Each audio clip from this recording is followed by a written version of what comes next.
Ladies and gentlemen, please welcome the Prime Minister of Slovakia, Robert Fico.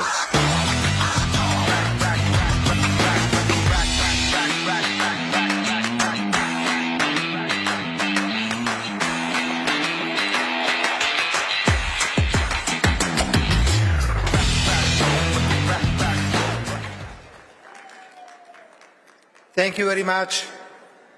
Ladies and gentlemen, I appreciate very much the opportunity to address you. I am the fourth-time Prime Minister of a small, proud country in the center of Europe, Slovakia. I would like to open my speech by paying honor to one of Slovaks living in the United States. His name is Michael Strang. Sergeant Michael Strang served in the US Marine Corps during World War II and commanded a squad of soldiers on the Pacific island of Iwo Jima.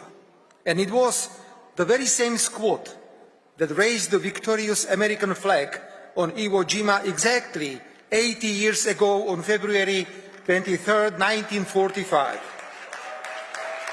A photograph from that event became the inspiration for the Marine Corps War Memorial in Arlington.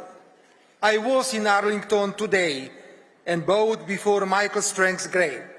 In doing so, I paid my respect not only to him, but to all American soldiers who fought and died in the Second World War. The contribution of American troops to defeat fascism is unquestionable. Please do not allow new Hitlers to arise. Please do not allow anyone to question the horrors of the Holocaust. Thank you very much. Ladies and gentlemen, we can celebrate the 80th anniversary of the end of the Second World War by stopping the senseless killing of Ukrainians and Russians in Ukraine. The energy and determination with which your President Donald Trump has entered into the peace process in Ukraine is admirable. He has many supporters in Europe for his directness and for spreading the truth. My good friend, Hungarian Prime Minister Viktor Orbán, recently complained, with a smile on his face of course, that he has been trying to hold a mirror up to the European Union for years and that the process has been extremely slow. And then Donald Trump comes along and manages to do it in a matter of days. If you will allow me, I also join Viktor Orbán in this complaint today, again with a smile on my face, of course. If there is one thing Europe needs today, it is the truth. If there is anything Europe needs ever more, is the diversity of opinion and respect for it. The politics of only one single correct political opinion is devastating us and has serious practical consequences. If you go against the current, you are excluded and punished. Between 2020 and 2023, criminal law was brutally abused against the Slovak opposition, of which I was the leader.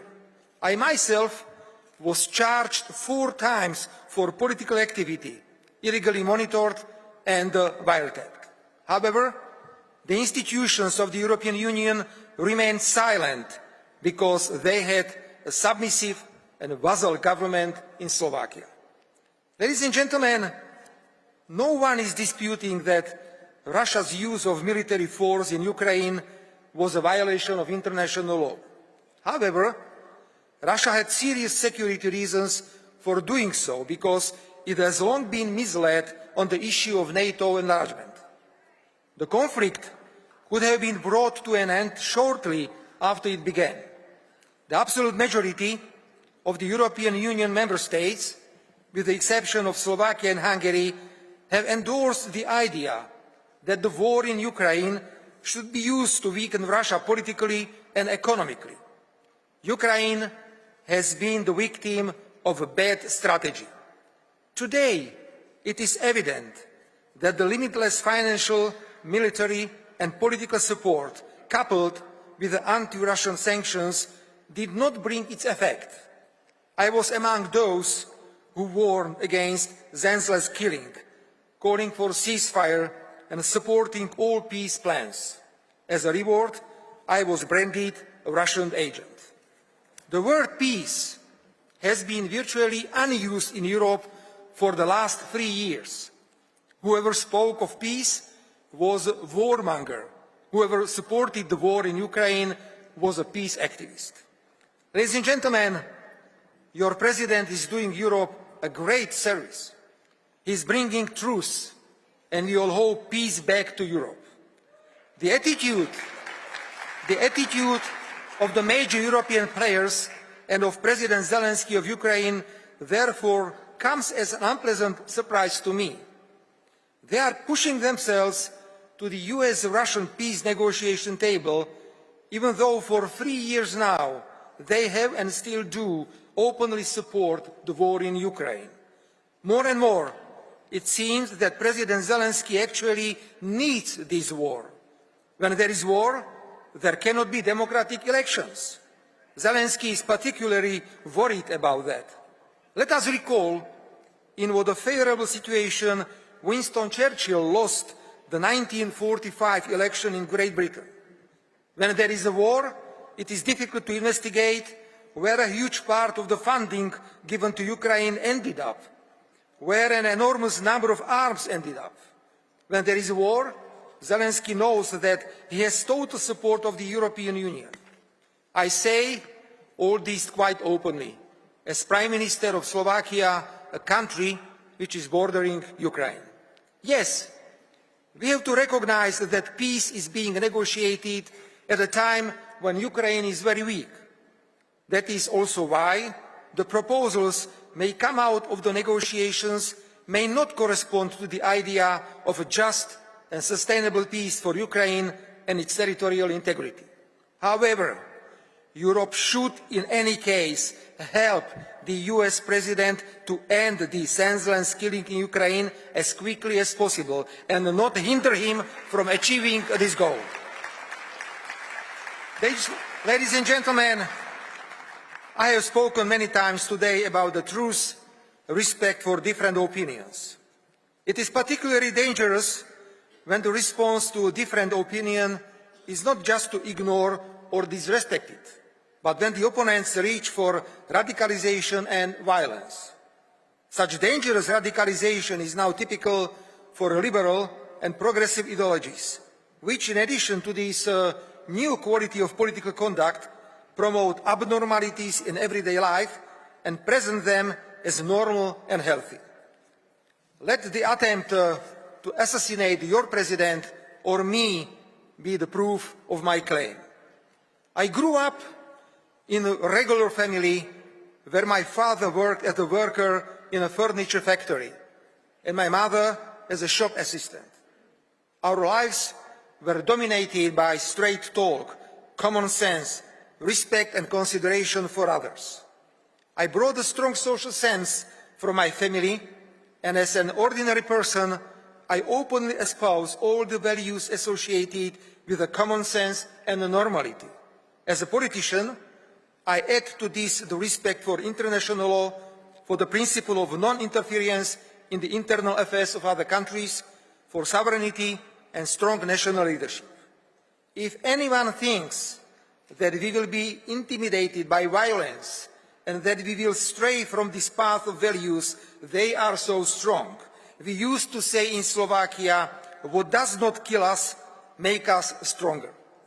I intend to continue my efforts to amend the Constitution to improve the protection of fundamental values. When we adopted the Constitution of Slovakia in 1992, we had no idea that there might be a need to constitutionally define marriage in order to create a barrier to woke ideologies. The need arose, and we incorporated into the Constitution the definition of marriage as the unique union of a man and a woman. After all, marriage with this meaning has served for centuries as the cornerstone of Slovak families. We do not intend to question it because of external pressures or fashionable ideological trends. We are now working to recognise in the Constitution only two sexes, male and female, nothing else. Then the conditions for adoption of children only by spouses, and the prohibition of teaching anything in schools that would contradict these constitutional definitions. With a great respect, we are also following your President's administration fight against illegal immigration. As Slovak Prime Minister, I too feel a strong commitment to protecting our borders and national sovereignty from external threats, foremost among which is the impact of illegal migration. That's why I blocked the redistribution of illegal migrants among the European Union member states on the basis of so-called mandatory quotas. Ladies and gentlemen, it is difficult to build a barrier against dangerous woke ideologies if they have substantial support in an entire network of NGOs and media. These, often financed from abroad, are turning into active political anti-government actors, of course, with no political accountability to the citizens. I recently sent a letter to Mr. Elon Musk about the role that organizations such as USAID have played in the unwarranted interference into sovereign internal affairs of other countries. I agree that we need to separate useful and beneficial projects from flagrant interference into Slovakia's internal affairs. The message I sent to Mr. Musk was very clear. We in Europe must oppose such interference and demand transparency and access to all information as the anti-government NGOs and media funded by USAID have been. We must protect our sovereignty, our right to choose our future and to take decisions without external pressures. Ladies and gentlemen, in conclusion, may I say a few words about the powerful movements that have emerged in the United States and globally, MAGA and MEGA. These movements are not only simply slogans. They represent a vision that resonates urgently not only in the United States, but across the world. I know, ladies and gentlemen, dear friends, I know that you want fairness, reciprocity, and high-quality jobs. So do we. So let's talk. Let's work on it. Let's resolve our differences as friends and avoid pain of tariffs, measures, and countermeasures. I am known for my critical views on the European Union. At the same time, I am absolutely convinced that the European Union is our living space, which must be constantly fought for. For Europe to be great again, and for the European Union to be respected as an institution, that will require a lot of self-reflection, common sense, self-confidence, and money. So on behalf of my country, Slovakia, I openly declare that I am ready to work actively for such a renaissance of the European Union. Ladies and gentlemen,